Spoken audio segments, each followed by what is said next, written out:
唉，冇得出街。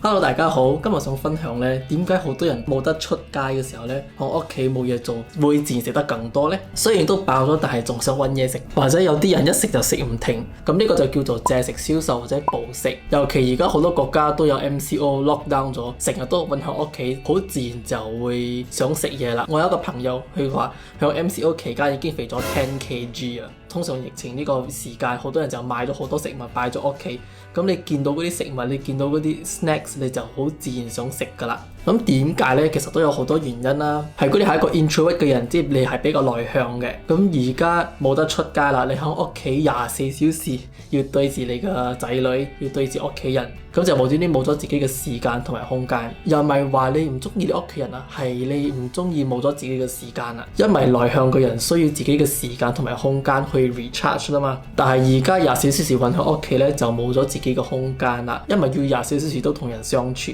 咁換着係如果你係一個 extrovert 一個外向嘅人，你就需要好多人喺你身邊，你先可以補充你嘅能量，你先 feel 到 energize。你而家冇得出街喎，對呢啲外向嘅人咧，冇得出街係一個折磨啦，太悶太孤單啦，冇嘢做啦，所以唔知點樣面對，就用食物去逃避。仲有喎，疫情期間一打開新聞，全部都好 negative 㗎啦，跟住你嘅生活嘅 routine 就改變太多。咁呢個情況都可能會令到我哋有借食消瘦呢個問題啦。咁其實借食消瘦呢，有科學根據嘅。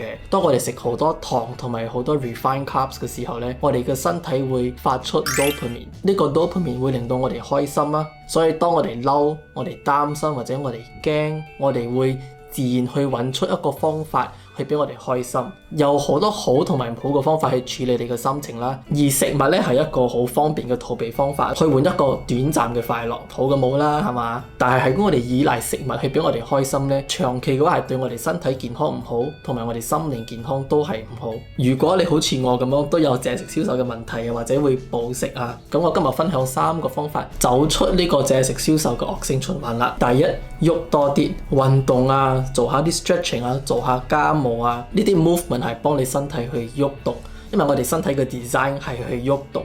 當你有 movement 嘅時候，呢啲 movement 會幫你放鬆，而你嘅頭腦有時間平靜落嚟，做更加好嘅決定啦。因為我哋身體 design to move 啊嘛，咁我哋好中意喐噶嘛，咁你呢個喐動同食嘢一樣，都會令你身體發出 dopamine，去俾你更加開心同埋放鬆啦。如果你想知道更多方法去脫離呢個暴食同埋借食消瘦嘅問題咧，你可以睇下呢度嘅 video 啦。通常好多呢啲方法咧係幫我哋分散我哋食嘢衝動嘅注意力，但係如果你有借食消瘦嘅習慣，你就需要學習我再分享嘅2個 point 啦。咁第二啦，係要留意你想食嘢嘅衝動。想食嘢嘅衝動唔代表你要即刻走過去食啊嘛，但係偏偏好多次咧，我哋一有衝動咧就食啦。所以我哋係應該先承認自己有呢個食物衝動，之後先決定你要唔要食。當你先去承認你有呢個衝動，你係 break 緊佢嘅 pattern， 俾你頭腦有啲時間啊去做決定。因為當我哋暴食緊嘅時候咧，通常頭腦都諗唔清嘅，係 autopilot 咁樣食到好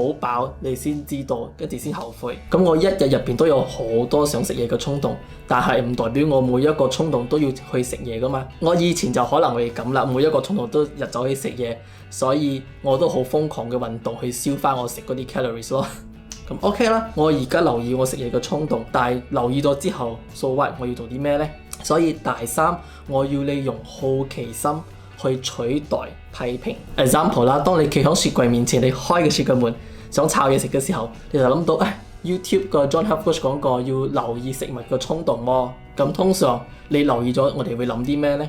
睇住自己。哇！有冇搞錯？又企喺雪櫃前面炒嘢食，所以仔閂翻咗門啦。我哋唔夠肥咩而家？係呢個你係留意食嘢嘅衝動。當你咁做咧，你只係壓制緊想食嘢嘅衝動。你今日唔爆發啫，唔代表你聽日唔爆啊，遲早都會爆嘅。係嗰啲咁你壓制法。咁你會發覺到我哋好多次咧對自己都好狠嘅，會不停嘅批評自己。如果你開始學習留意想食嘢嘅衝動，留意之後 instead of 你批評自己鬧自己，不如試下用好奇心問自己啦，就講我企喺雪櫃前邊做咩呢？我唔係啱啱食飽啫咩？我係唔係覺得有啲悶啊？或者我係咪啱啱睇咗啲新聞呢？或者我其實有啲事我擔心緊，但係我唔想諗，所以我去食嘢。咁呢啲就係用好奇心去取代批評啦，唔係搏命鬧自己。咁 OK，let's say 你真係暴食啦，你食飽啦，跟住而家覺得後悔同埋有啲羞恥啦，咁又點呢？通常以前我都會啦，會不停嘅批評自己啊，懲罰自己。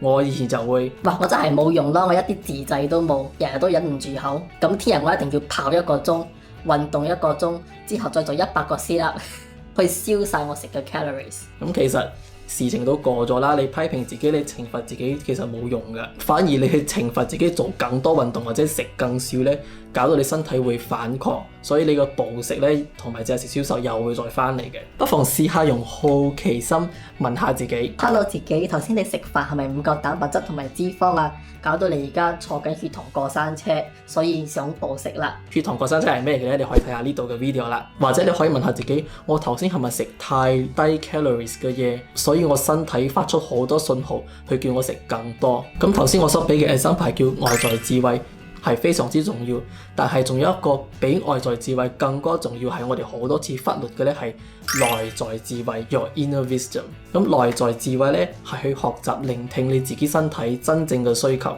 例如你暴食之後，你問翻自己，頭先我暴食係咪我唔開心呢？咁我心裏真實嘅感受係咩呢？我而家係咪用緊食物去 cover 我啲 emotions 啊？係咪有啲嘢我唔敢去面對？當你用內在智慧將節食消瘦呢個問題當係一個提示去改變自己，我哋唔敢望嗰個大問題，我哋去望住雪糕、望住蛋糕去搏命食，但係個問題喺我哋隔離搏命揮手，我哋都唔想理。或者我哋係唔敢理，咁長期用食物嚟逃避呢，就變咗對食物上癮啦。然之後就有呢個習慣去暴食同埋節食消瘦，因為好自然嘅呢，我哋食嘢係俾我哋開心，咁我哋就係食先就覺得開心。咁其實我有時都係會咁嘅，因為食物係真係俾到開心，但係長期用呢個方法，大家都知係唔好噶啦。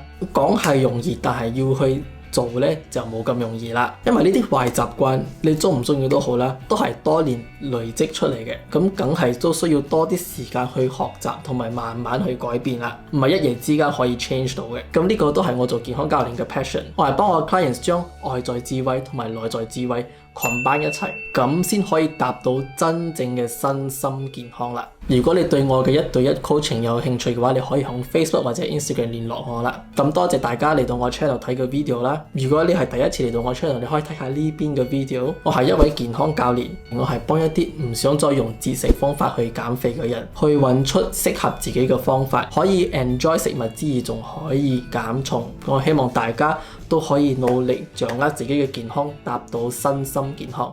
拜拜。